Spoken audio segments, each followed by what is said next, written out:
पवित्र सोवळी एक तिची भूमंडळी ज्यांचा आवडता देव अखंडित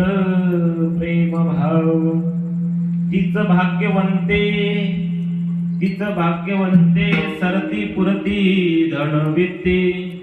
ज्यांचा आवडता देव अखंडित प्रेम भाव तुका म्हणे देवा त्यांची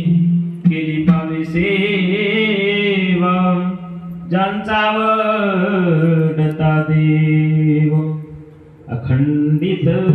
प्रेम भाव ठळ